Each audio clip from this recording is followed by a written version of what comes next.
ल है साथीहरु, म त गाई गोठालो छु है आज।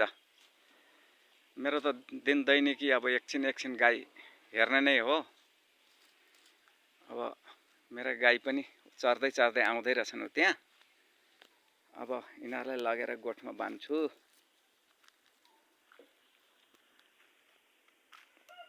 ओ तलबाट चर्दै चर्दै आउँदै रहेछन्।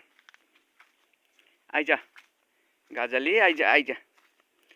ल अब गोठमा जानुपर्छ। अब गएर खोले खाएर मजाले बस्नुपर्छ। अब ल आऊ। यस्तै पाखा पखेरा अप्ठ्यारो छ। गाई चरन पनि अब यस्तैमा बानी परेका गाईहरू चर्छन् मजाले। ल गाजली, ए ल आमै ये हेर यस्तो छन्।